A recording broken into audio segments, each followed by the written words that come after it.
dan selamat malam pemirsa TVRI Sulawesi Tengah dimanapun Anda berada. Senang sekali kembali kami menyapa Anda di malam hari ini. Tentu saja di pukul 6 malam seperti biasa di hari Senin ada informasi mengenai seputar kesehatan tentu saja dalam Solusi Menuju Sehat edisi Senin 10 Januari 2022.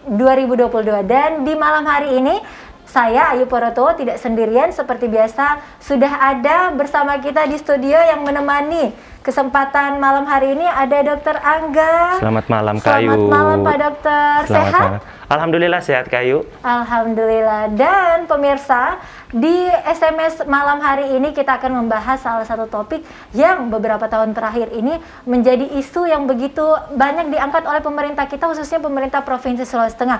Apakah itu? Yaitu stunting atau kondisi gagal tumbuh dan gagal berkembang bagi balita, di mana umur atau waktu paling krisis atau kritis yaitu pada 1000 hari pertama. Nah, tapi daripada Ayu berbicara lagi, langsung saja sudah ada narasumber kita juga yang akan memberikan informasi lebih banyak mengenai stunting, Dr. Angga yang merupakan dokter di Puskesmas Dolo dan juga bertugas di Unit Transfusi Darah PMI Provinsi Sulawesi Tengah. Langsung saja nih dokter, stunting atau kondisi gagal tumbuh dan gagal berkembang. Apa penjelasan tadi saya tadi ada keliru apa bagaimana dokter? Mohon diluruskan. Baik. Jadi untuk stunting sendiri sudah benar apa yang dikatakan oleh Kayu, mungkin hanya perlu penambahan sedikit, perlu koreksi. Jadi stunting sendiri merupakan adalah kondisi gagal tumbuh kembang yang disebabkan oleh multifaktorial. Nah, multifaktorial apa saja itu? Dalam hal ini banyak faktor. Yang pertama yaitu gagal gizi kronis. Gagal gizi kronis merupakan faktor paling utama. Dan yang berikutnya apa? Infeksi yang berulang. Nah, infeksi yang berulang juga merupakan salah satu faktor penyebab stunting. Dan yang terakhir adalah stimulasi yang tidak adekuat atau tidak maksimal dari kedua orang tua. Seperti itu. Artinya 3 penyebab tadi itu salah satu dari penyebab utama seperti itu ya dokter ya? Iya. Berarti kalau kita mengambil artinya kembali nih, kondisi gagal tumbuh dan gagal kembang. Apakah setiap balita yang lahir seperti itu beresiko untuk gagal tumbuh dan gagal kembang? Ya, semua orang pasti punya resiko. Berarti ketika kita membicarakan resiko, berarti kita akan berbicara tentang penyebab. Ya Kak ya. Jadi sebenarnya dalam hal ini banyak penyebab atau banyak faktor yang bisa memicu untuk terjadinya stunting. Nah, apa saja yang menjadi penyebab ini? Yang paling penting yang harus kita ketahui sebenarnya adalah 1000 hari pertama kehidupan atau biasa yang kita kenal dengan 1000 HPK. Nah, apa saja yang menjadi standar atau waktu kapan yang ideal yang dimaksud dalam 1000 HPK ini? Jadi, pada saat kita mengetahui 1000 HPK, 1000 HPK ini tadi dimulai daripada saat masa konsepsi atau masa pembuahan. Di mana ketika ibu masih mengandung, dimulai sampai anak berusia umur 2 tahun. Oh, berarti memang pencegahan stunting itu dimulai dari ibu mengandung? Iya, seperti itu, Kak. Oke, berarti memang asupan gizi itu menjadi sangat penting bagi tumbuh kembang bayi dan balita bahkan dari usia kehamilan ya Pak Dokter ya? Seperti itu, Kak. Tapi menarik sekali kenapa kemudian kita mengangkat tema stunting ini, karena ternyata di beberapa tahun ini tema stunting begitu banyak diadvokasikan oleh pemerintah dan juga seluruh tenaga medis ya, dari media pun seperti itu, karena katanya di Sulawesi Tengah sendiri memang itu cukup tinggi untuk angka stuntingnya. Iya, seperti itu. Jadi memang kenapa kita mengangkat tema stunting pada malam hari ini, karena memang bukan hanya secara nasional, bukan secara daerah kita pun, bahkan secara WHO secara dunia mengakui bahwa memang stunting menjadi masalah dunia.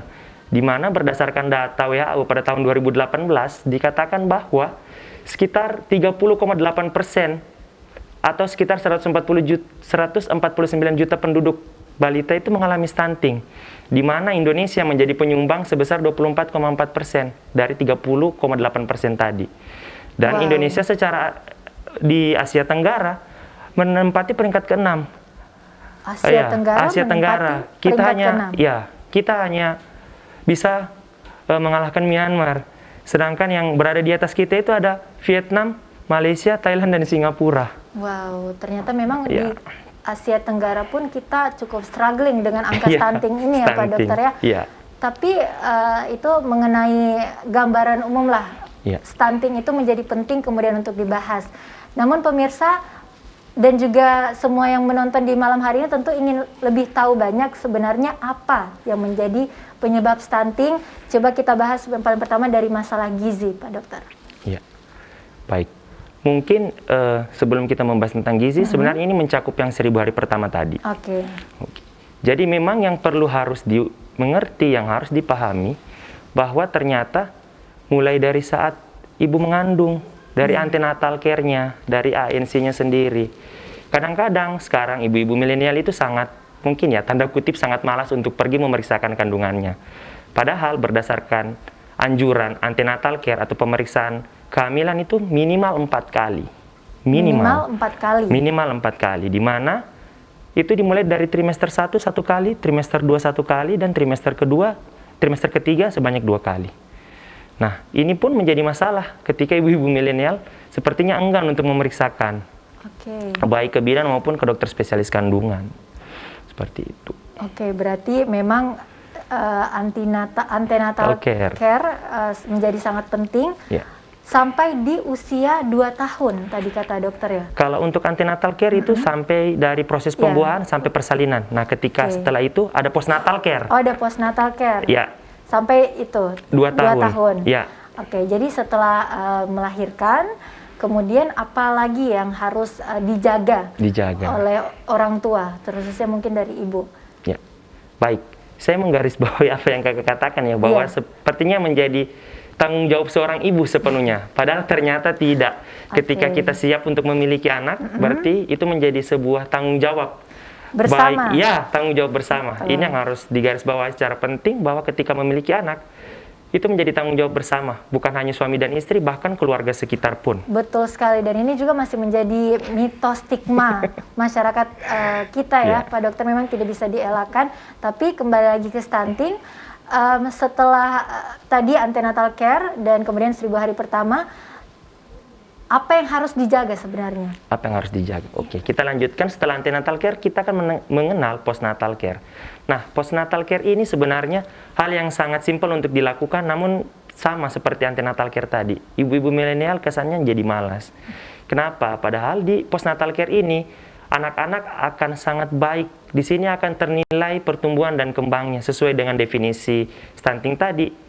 Di postnatal care ini sebenarnya adalah kunci berikutnya setelah antenatal care. Di mana setiap bulan harusnya anak-anak itu dibawa ke posyandu. Untuk apa? Yang pertama, bisa kita ukur panjang badannya. Yang kedua, berat badannya. Yang ketiga, lingkar kepala. Dan yang terakhir, perkembangannya itu sendiri. Jadi sebenarnya postnatal care ini sangat penting. Dan hanya dilakukan sebulan sekali, tidak tiap hari. Nah, itu menjadi kecenderungan tetap saja ibu-ibu milenial malas untuk melakukannya. Ada apa nih dok dengan ibu-ibu milenial? Apakah memang dibanding generasi sebelumnya, ibu-ibu generasi sebelumnya itu lebih aktif atau lebih rajin seperti itu berkunjung ke posyandu? Mungkin lebih ke pemikiran bahwa ini ya, tentang paradigma. Bahwa paradigma dulu mengatakan banyak anak banyak rezeki. Mungkin itu telah bergeser di zaman milenial ini.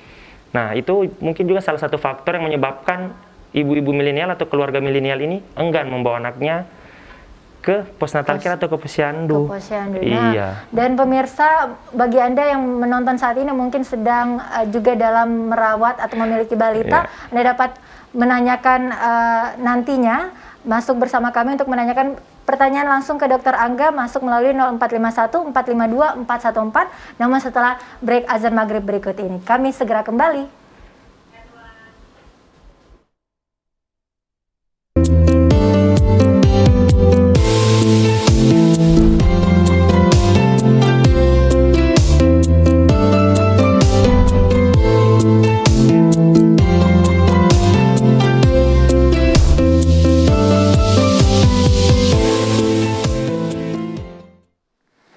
Terima Terima kasih pemirsa, Anda masih bersama kami di Sulawesi Tengah, di TVRI Sulawesi Tengah, dan masih dalam program Solusi Menuju Sehat. Masih bersama kita di studio Dr. Angga yang bertugas di Puskesmas Dowo dan juga unit transfusi darah PMI Sulawesi Tengah. Dan masih membahas stunting. Kalau tadi dokter kita berbicara mengenai antenatal care, postnatal care, 1000 hari pertama dan juga ternyata sampai 2 tahun merupakan timeline atau waktu yang sangat penting melihat apakah balita kita itu sudah tumbuh dan berkembang dengan baik seperti itu. Tapi di sini Pak Dokter, kayaknya kita harus lebih banyak membahas kenapa stunting itu terjadi atau penyebab stunting itu terjadi. Dan juga pemirsa, bagi Anda yang ingin bertanya dapat langsung menghubungi kami masuk di nomor 0451 452 414 atau 0813 976 2685. Baik dokter, silakan dilanjutkan apa saja penyebab stunting. Ya, baik. Jadi tadi selain antenatal care dan postnatal care, ternyata ada faktor lain yang juga turut berandil besar terhadap terjadinya stunting. Hal tersebut apa saja? Ya. Nah, ternyata pengetahuan ibu dan stimulasi yang tidak adekuat. Pengetahuan ibu dan stimulasi yang tidak adekuat diberikan oleh ibu. Salah satu faktor lain yang menyebabkan stunting. Oke, pengetahuan apa yang harus dimiliki ibu untuk mencegah stunting ini, dokter? Nah, sebenarnya ini hal yang sangat simpel, sering didengar, namun mungkin tidak pernah dilakukan. Kenapa? Yang pertama itu ada IMD, inisiasi menyusui dini. Ini dilakukan pada saat kapan? Ini dilakukan pada sesaat setelah anak lahir. Bagaimana cara untuk melakukannya? Ketika anak telah lahir, telah dibersihkan, dan siap untuk dipertemukan dengan ibunya, anaknya langsung diletakkan di dada. Nah, ketika anaknya diletakkan di dada, dibiarkan. Untuk apa? Untuk mencari puting susu ibunya sendiri. Inilah yang dinamakan inisiasi menyusui dini. Pada saat kapan dilakukan? Yaitu tadi, sesaat setelah lahir. Lebih cepat, lebih baik. Kemudian hal berikutnya apa? ASI. Nah, ini juga kadang sulit untuk dilakukan. Karena mengingat banyaknya mitos yang beredar di masyarakat. Salah satunya mengatakan bahwa ketika melakukan ASI eksklusif, nanti badannya sulit naik, sulit untuk mendapatkan badan yang proporsional. Sulit kembali ke badan ideal dulu ya dokter ya? Padahal sebenarnya ketika melakukan ASI eksklusif, itu justru ada penelitiannya mengatakan justru membantu untuk menurunkan berat badan ke yang ideal. Seperti justru itu. Tidak bersesuaian fakta dengan mitos? Iya, seperti itu. Oke, selain itu dokter? Selain itu ada lagi stimulasi yang tidak adekuat. Nah, ini ketika anak mulai beranjak. Nah, harusnya sebagai orang tua kita penuh kasih sayang merawat anak, memberikan stimulasi. Stimulasinya dalam bentuk apa? 2 arah. Memberikan rasa percaya kepada anak bahwa kita seutuhnya benar-benar menyayangi dia. Oke. Itu mengenai stimulasi ya dokter ya? Iya. Apakah stunting kan erat kaitannya dengan gizi? Iya. Nah, di 1000 hari pertama gizi-gizi pemberian gizi seperti apa yang harusnya ideal untuk pencegahan stunting? Baik. Jadi sebenarnya pada 1000 hari pertama kehidupan ini dimulai. Jadi ketika ibu hamil sebenarnya ini program pemerintah juga. Akan menyinggung sedikit ya. Ini program pemerintah. Jadi ketika ibu hamil itu diberikan makanan tambahan. Berupa apa? Biskuit, susu, telur, dan juga beberapa vitamin seperti asam folat dan zat besi. Tujuannya apa? Untuk mencegah ibu tidak terjadi kekurangan energi dan protein kronik. Itu yang pertama pada saat ibu hamil. Kemudian setelah anaknya lahir, yaitu tadi pemberian ASI eksklusif selama 6 bulan, kemudian dibarengi dengan pemberian MPASI. Nah, MPASI ini mulai kapan? Pada saat usia 6 bulan ke atas. Oke, berarti dari 1000 hari pertama, dari bahkan hamil ya, 1000 hari dan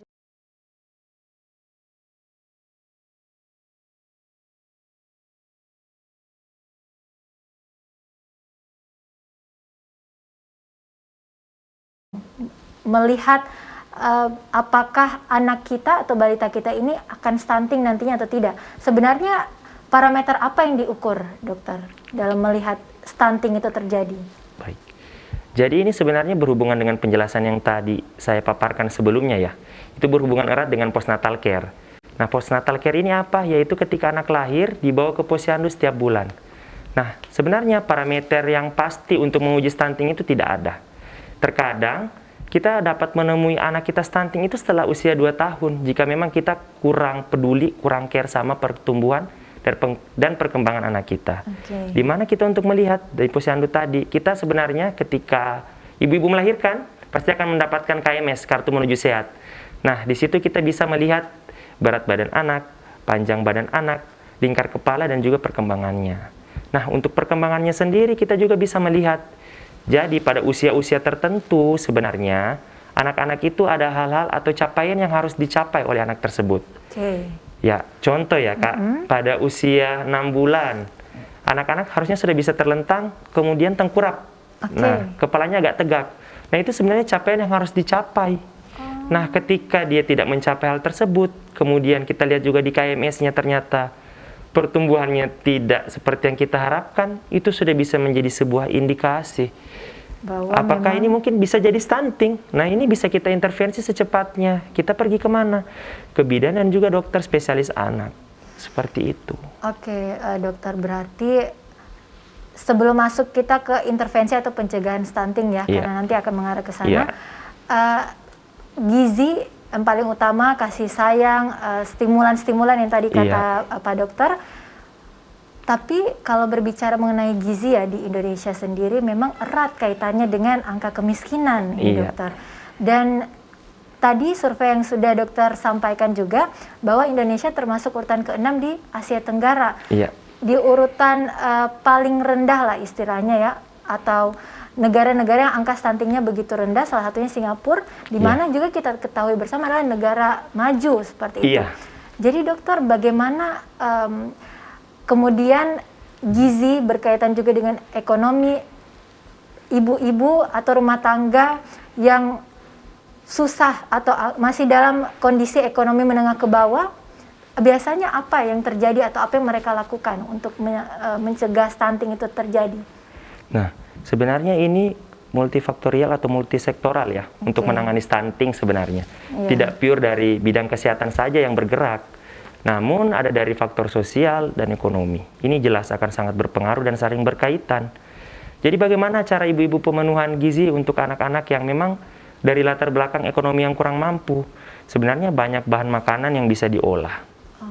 Ya, salah satunya mungkin telur, ikan, protein ya. Ya, protein hewani dan nabati itu harus terpenuhi. Selain itu ada kacang-kacangan. Mulailah dari hal-hal yang kecil. Nah, memang kalau kita berkaca terhadap makanan yang bergizi, memang akan selalu diintegrasikan dengan hal-hal yang berbau mahal. Nah, tapi itu memang juga kita bisa lihat di Singapura. Itu tadi.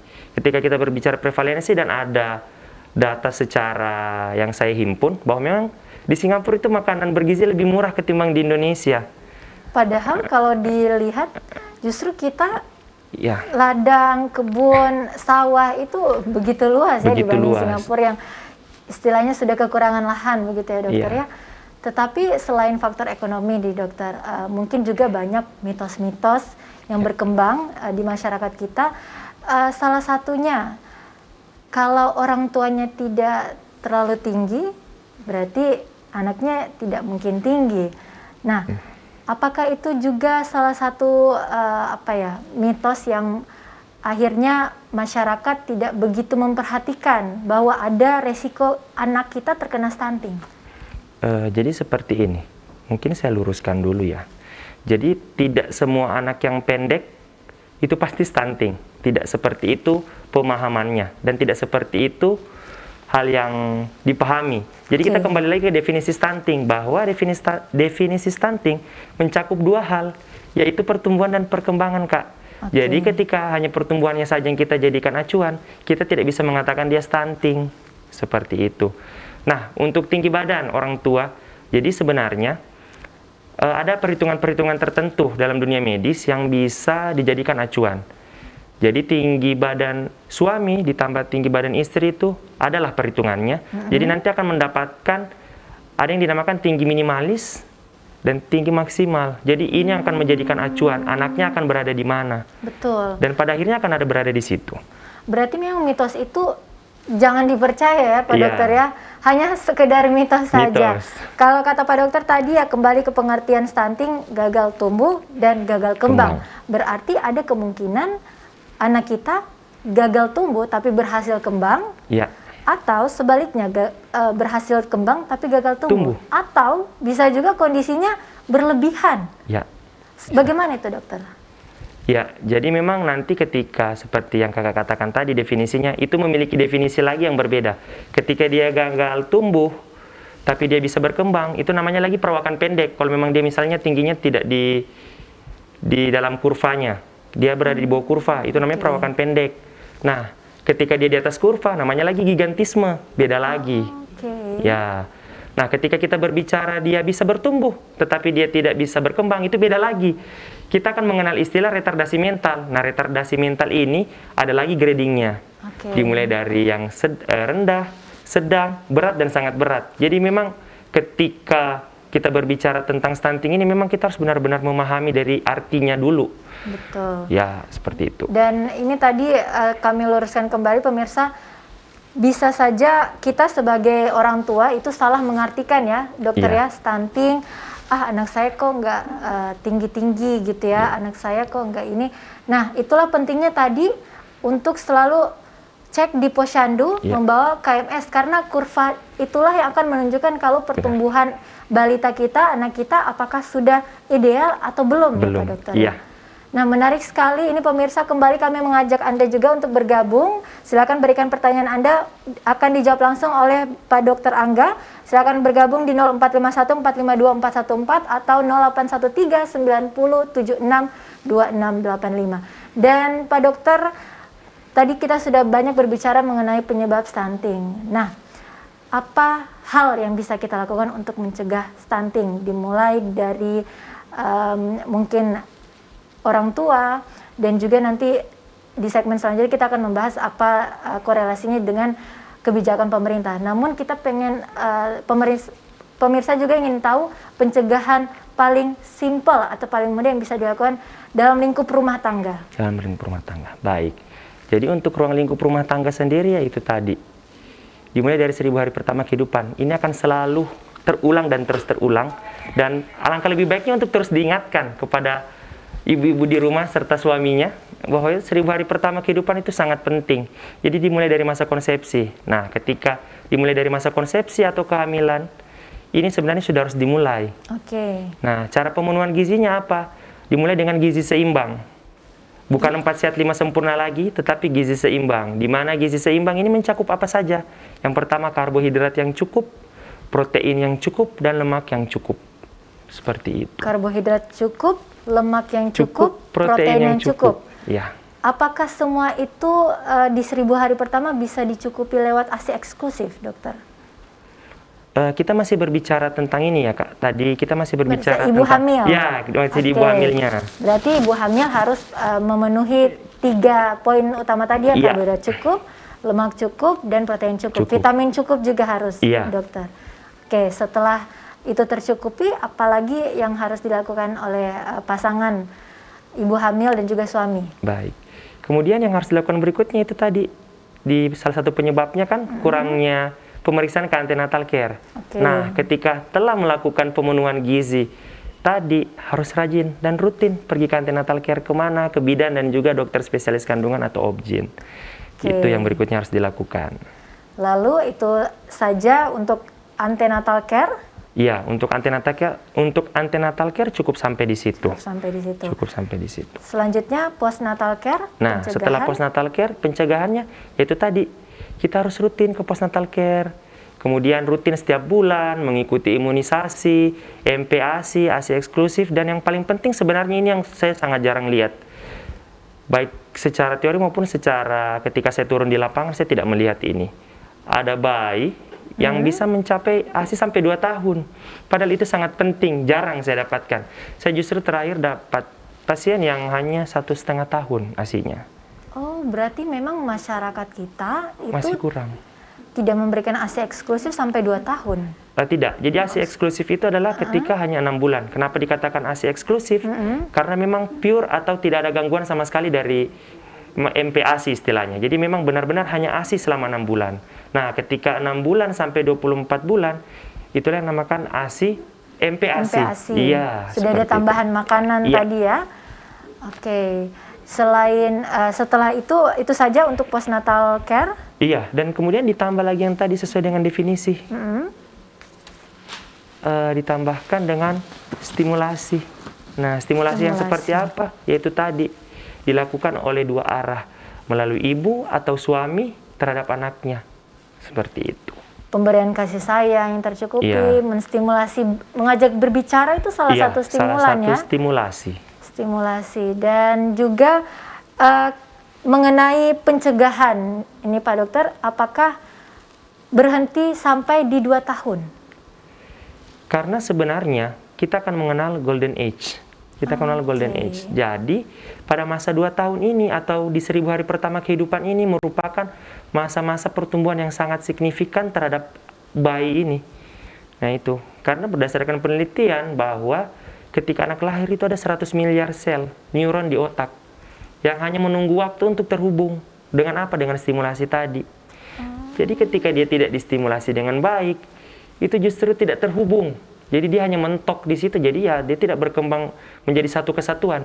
Seperti itu. Oke, berarti menunggu stimulan dari ibu ayah dan juga orang-orang di sekitar rumah, ruang lingkup rumah ya. Berarti menjadi tanggung jawab bersama ini, sebenarnya. Pak Dokter. Semua penghuni rumah itu wajib untuk saling mengingatkan ya bahwa anaknya harus diurus seperti ini, harus diberikan gizi yang paling baik, harus diberikan kasih sayang yang paling baik, karena itu tadi neuron menunggu untuk tersambung dengan diberikan stimulan. Baik, tapi dokter tadi juga dokter menyebutkan ya kalau ada menemui, ya pemirsa kita sudah terhubung dengan penelpon pertama. Halo, assalamualaikum, selamat malam. Waalaikumsalam. Ya, dengan ibu siapa di mana? Dengan Ibu Mariani. Dengan ibu siapa? Mariani. Ibu Mariani di mana ibu? Jalan Tanjung Turun. Oke, ibu ya silakan dengan pertanyaannya. Ya, terima kasih. Ada yang ingin saya tanya ke dokter? Ya, silakan ibu. Ini saya punya anak umur 6 bulan.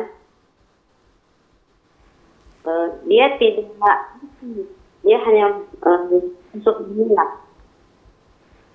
Apakah nanti akan berpengaruh? Dia tidak mau makan nasi malam. Dia cuma support gitu ya. Mohon maaf ibu, bayinya berumur 9 bulan. Iya. Tidak mau makan, hanya mau sufor.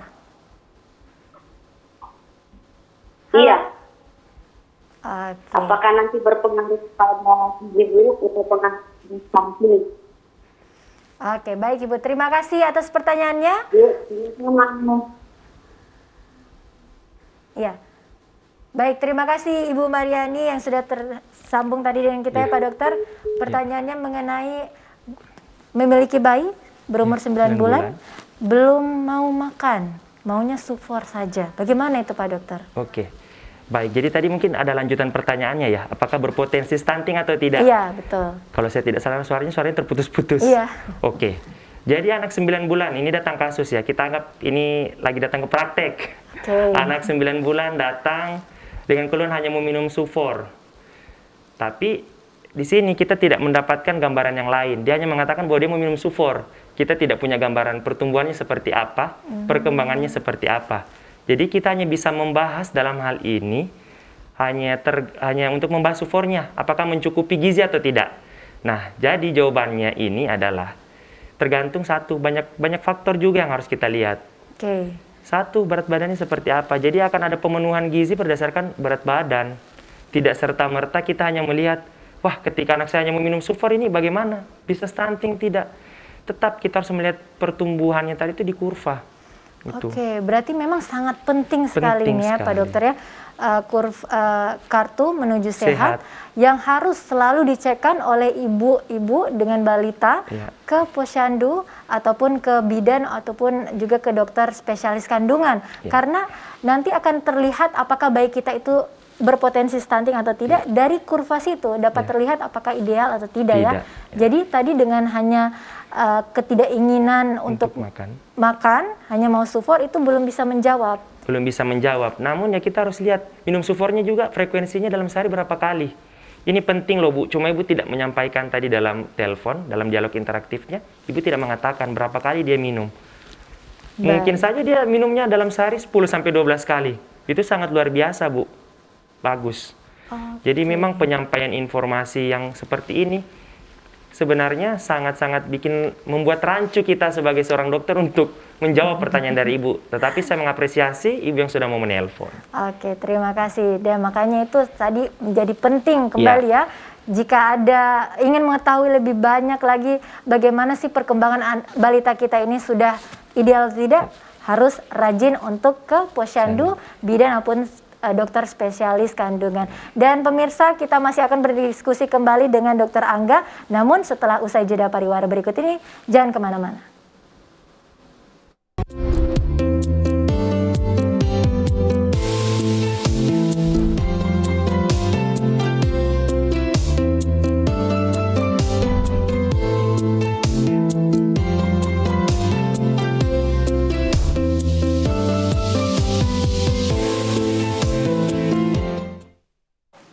Terima kasih pemirsa TVRI Sulawesi Tengah, Anda masih menyaksikan Solusi Menuju Sehat di malam hari ini, dan kita juga masih berbincang bersama Dr. Angga membahas mengenai stunting. Nah dokter, kita langsung saja, ada tadi pertanyaan yang masuk dari Ibu Mariani menanyakan anak yang berumur 9 bulan, balita berumur 9 bulan tidak mau makan, hanya mau sufor. Ini kayaknya menarik untuk kita bahas sedikit dulu sebelum kembali lagi ke pencegahan stunting ya. Apakah ada cara atau angka ideal dalam pemberian ASI eksklusif dan juga MPASI, dan berapa jangka waktu paling ideal? Jadi mungkin kita harus membahas berdasarkan susunannya terlebih dahulu. Jadi kita akan membahas dari ASI eksklusif. Idealnya ASI eksklusif itu diberikan dengan frekuensi 8-12 kali dalam sehari, berdasarkan ketika anak baru lahir. Anak baru lahir. Dengan durasi berapa lama? 10-20 menit. Nah, ketika dia semakin naik umurnya, ini akan berkurang frekuensinya. Nah, ketika frekuensi ASI-nya berkurang, nah ini langsung disambut sama MPASI tadi. Karena apa? Cakupan gizinya sudah tidak mencukupi dari ASI murni. ASI eksklusif sudah tidak cukup, ditambahlah dengan MPASI. Nah, MPASI ini bagaimana cara pemberiannya? Jadi MPASI ini sebenarnya pemberiannya berjenjang. Ketika dia berumur 6-9 itu dimulai dengan frekuensi 2-3 kali. Dalam sehari? Dalam sehari. Berapa banyak? Setengah cangkir. Atau kurang lebih berdasarkan anjuran WHO 125 mili. Sehari atau sekali? Sekali pemberian. 125 mili atau setengah cangkir. Frekuensinya berapa banyak? 2-3 kali. Dengan konsistensi yang seperti apa? Mungkin ada yang bertanya, ini konsistensinya seperti apa? Jadi konsistensinya itu bertekstur lumat atau disaring. Seperti itu. Artinya ada tingkat kekentalan yang harus dicapai.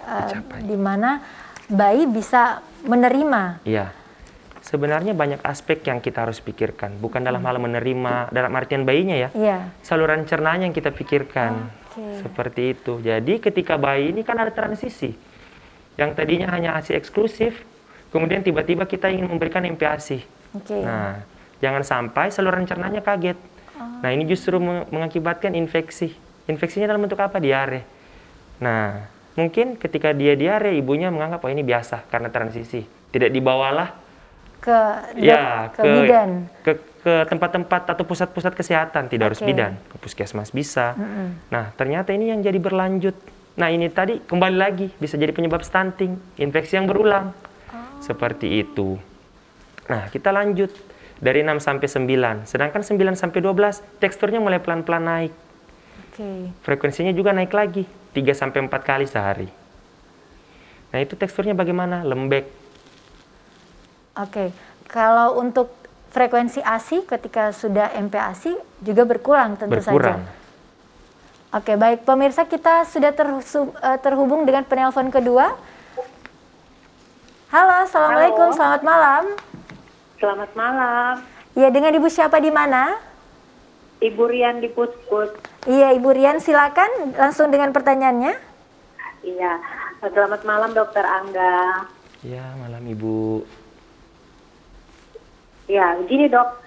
Apakah stunting itu hanya terjadi pada bayi yang baru lahir, ataukah bisa saja dia masih dalam kandungan, mungkin ibu stres atau ibunya sakit atau bagaimana, itu bisa keluar stunting gitu. Terima kasih Dok. Oke, terima kasih Ibu Rian di Puskut ya. Ini pertanyaannya sedikit membahas di segmen-segmen awal tadi ya. Apakah stres juga mempengaruhi dari istilahnya dari masa kehamilan nih Dok? Oke, baik. Jadi sebenarnya stres ini bisa jadi penghambat secara tidak langsung, faktor yang tidak langsung sebenarnya. Jadi ketika ibu stres ini sebenarnya akan kembali dibahas 1000 hari pertama kehidupan. Oke. Ini akan selalu berkaitan erat dengan ini. Jadi ketika ibu stres, sebenarnya apa yang akan terjadi? Pasti ujung-ujungnya akan tidak mulai mau makan. Nah, iya kan? Berarti istilahnya kondisi psikologi inilah yang ditakutkan berdampak pada itu tadi ya, pemberian gizi dari masa kehamilan. Benar, ini yang sebenarnya akan ditakutkan Kak. Jadi sebenarnya bukan jadi penyebab langsung. Jadi penyebab tidak langsung atau bisa kita bilang menjadi penyebab perantara. Ya. Nah, bagus kalau dia ternyata stres jadi banyak makan. Nah, namun kebanyakan orang ketika stres justru tidak mau makan. Betul. Nah, ini yang ditakutkan. Jadi sebenarnya ketika ada masalah stres, ibu-ibunya jangan egois ketika hamil. Jangan hanya memikirkan dirinya. Ternyata hamil ini bukan hanya dirinya yang harus diberi makan, ternyata anaknya juga dalam kandungan. Karena ada bayi yang sedang dikandung, kalau stres pasti makan terganggu, tidur terganggu, aktivitas juga agak susah untuk diatur. Dan kita juga sudah terhubung ke penelpon selanjutnya. Halo, ada Bapak Ken di Jalan Bali. Waalaikumsalam. Ya, silakan Bapak langsung dengan pertanyaannya. Boleh kecilkan dulu volume TV-nya?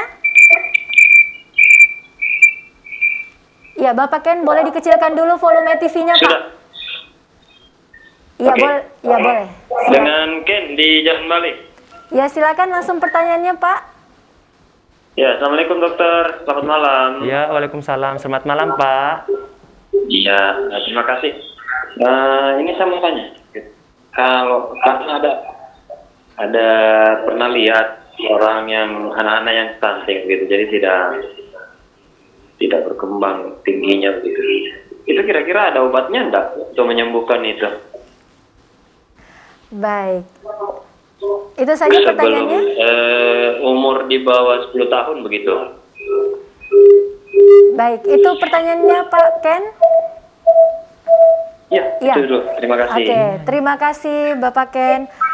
Di Jalan Bali, ini pertanyaannya menarik sekali nih. Iya, menarik. Tapi sekali lagi mungkin ya Kak, mungkin tadi ada yang harusnya ditambahkan ya. Oke. Ini maksudnya hanya pertumbuhannya saja Kak yang harus menjadi kembali. Apakah hanya pertumbuhan yang menjadi titik berat? Perkembangannya seperti apa? Tidak dia katakan. Iya. Ya. Karena tadi melihat ada anak yang kemungkinan stunting. Katanya dia stunting, tapi kita tidak tahu. Kan kita kembali lagi ke definisi stunting, bahwa definisi stunting itu ada dua. Gagal tumbuh dan gagal kembang. Nah, Betul. ini. Dia hanya mengatakan bahwa pertumbuhannya gagal. Nah, ini kembali lagi ke multifaktorial yang harus dijawab. Bagaimana? Apakah anak tadi itu ada obatnya atau tidak? Kita harus lihat dulu faktor genetiknya, Kak. Betul. Tinggi bapaknya bagaimana? Tinggi mamanya bagaimana? Oke. Nah, kemudian faktor berikutnya asupan makanannya bagaimana? Terus kita akan agak sedikit melangkah lebih jauh ke faktor hipofisis. Jadi itu ada namanya tulang hipofisis. Jadi ini sebenarnya adalah tulang potensial yang mungkin tumbuh. Seperti itu. Jadi ini pembahasannya agak lebih melebar sedikit. Itu akan menyangkut ke tulang hipofisis. Nah, tulang hipofisis ini di mana? Jadi setiap anak perempuan dan laki-laki itu berbeda. Makanya kadang kita melihat anak SMP perempuan ini udah tinggi mengalahkan anak laki-laki nih. Iya, biasanya seperti itu ya, Nah, dokter, seperti itu karena memang berdasarkan secara hormonal, secara pertumbuhan tulang hipofisis, anak perempuan akan lebih dulu tumbuh. Nah, laki-laki akan lambat, tapi akan pesat setelah SMA. Nah, kemudian itu normal? Dan itu normal. Oke. Dan itu normal. Jadi itu jawabannya ya Pak. Tidak serta-merta ketika dia tumbuh, pertumbuhannya saja yang gagal, bapaknya berkata bahwa dia stunting. Tidak seperti itu Pak. Jadi memang kembali lagi ke definisi bahwa stunting itu mencakup dua hal, yaitu pertumbuhan dan perkembangan. Seperti itu Pak. Mungkin semoga bisa menjawab Pak. Ya, semoga bisa menjawab ya pertanyaannya untuk seluruh pemirsa yang sedang menyaksikan saat ini. Tapi dokter, ini menarik ya pertanyaannya. Kalau kita sambungkan, karena tadi menanyakan mengenai obat. Nah, apakah kemudian anak-anak balita yang disinyalir atau mungkin terlihat dari grafiknya itu akan berpotensi stunting, apakah bisa dicegah dengan obat-obatan, atau apakah ada orang-orang yang sudah terkena stunting, bisa cara penyembuhannya seperti apa biasanya dokter? Oke, baik. Ini menarik sekali yang pertanyaan di segmen terakhir ini sebenarnya sangat menarik. Apakah bisa diobati atau tidak? Jadi sebenarnya tidak ada kata untuk diobati, tetapi kita lebih ke memelihara, Kak. Memelihara gaya hidupnya, cara hidupnya agar tidak begitu nampak tertinggal dari anak-anak yang memang tumbuh normal. Caranya seperti apa? Yaitu tadi, kita harus lihat dia terdeteksi pada saat kapan. Kurang dari 2 tahun atau setelah 2 tahun. Kalau kurang dari 2 tahun, kita masih bisa terus mengejar. Karena kita akan mengenal golden age atau golden period. Nah, ketika dia terjadi di kurang dari 2 tahun, kita masih bisa terus mengejar, tetapi tidak akan maksimal. Namun ketika terjadi di atas 2 tahun, itu lebih parah. Ya, jadi dia memang keterbelakangan mentalnya akan sangat nampak, begitu. Retardasinya mungkin bisa jadi retardasi yang sangat berat dan berat. Nah, seperti itu. Jadi apa yang harus kita pelihara? Yaitu tadi, tinggal dari kualitas hidupnya. Yang penting dia bisa melakukan kegiatan sehari-harinya tanpa bantuan orang lain, itu sudah sangat baik. Seperti itu. Berarti ketika ini didiagnosis istilahnya terlambat ya dokter ya, di atas 2 tahun, untuk pemeliharaannya itu akan lebih sulit dibanding 2 tahun. Iya, kurang dari 2 tahun. Dan untuk penanganannya pun nanti akan disesuaikan dengan apa yang dialami si balita tadi ya? Iya.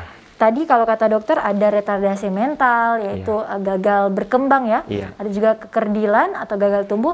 Nanti pengobatannya atau penanganannya itu mengikuti penyakit atau dikategorikan kegagalannya seperti apa?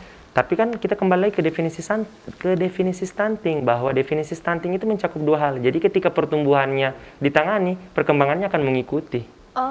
Seperti itu. Jadi tinggal memang kita memperbaiki kualitas hidupnya. Sebisa mungkin dia dapat melakukan kegiatan atau aktivitas sehari-harinya tanpa bantuan orang lain.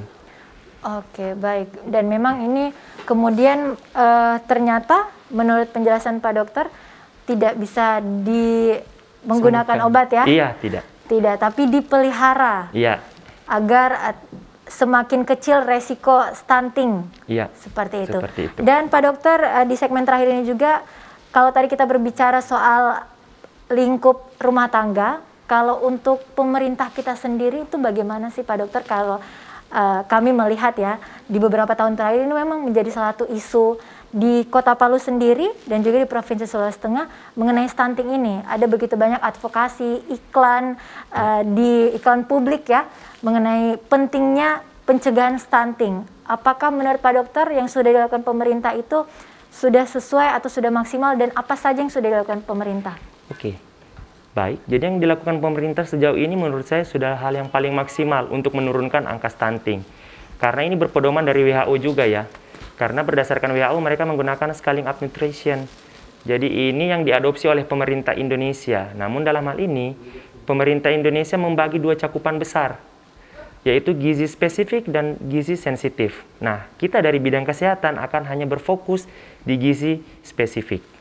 Nah, ini apa saja yang dicakup? Jadi kembali lagi, di 1000 hari pertama kehidupan itu dapat mencegah sampai 30% untuk stunting. Jadi mungkin dari 3 anak yang stunting, jika HPK-nya bagus bisa dicegah 1 orang. Kita bayangkan betapa pentingnya 1000 hari pertama kehidupan ini. Nah, langkah-langkah apa saja yang dilakukan oleh pemerintah untuk mencegah itu di 1000 hari pertama kehidupan? Jadi ada 3 langkah yang pemerintah lakukan. Kembali lagi sama. di antenatal care-nya. Jadi ketika dia baru mulai dalam proses persalinan, proses pembuahannya, itu yang diberikan adalah makanan tambahan, Kak. Nah, makanan bergizi, karbohidrat maksimal, protein Ya. maksimal, dan juga Lemak lemak. yang maksimal, tepat sekali, Kak. Seperti itu. Kemudian setelah anaknya lahir, mulai dari 0 sampai 6 bulan, diberikanlah pemahaman tentang inisiasi menyusui dini, ASI eksklusif.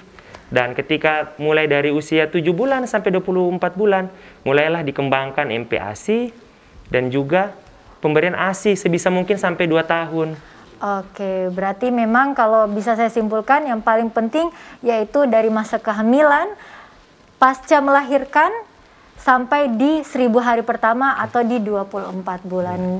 Baik dokter, menarik sekali perbincangan kita malam hari ini ya. Sudah begitu banyak membahas dari pencegahan, dari akibat, pencegahan dan apa yang harus dilakukan kita dari ruang lingkup keluarga dan juga ruang lingkup pemerintahan. Nah, terima kasih sekali lagi Pak Dr. Angga selaku dokter umum di Puskesmas Dolo dan juga unit transfusi darah PMI Sulawesi Tengah sudah bergabung di malam hari ini bersama kami memberikan informasi. Terima kasih dan kami ucapkan juga untuk seluruh pemirsa yang menonton, Solusi Menuju Sehat akan tampil di layar kaca Anda setiap hari Senin di pukul 6 sampai 7 malam dan kita akan berjumpa lagi di pekan selanjutnya. Terima kasih. Wassalamualaikum warahmatullahi wabarakatuh. Selamat malam.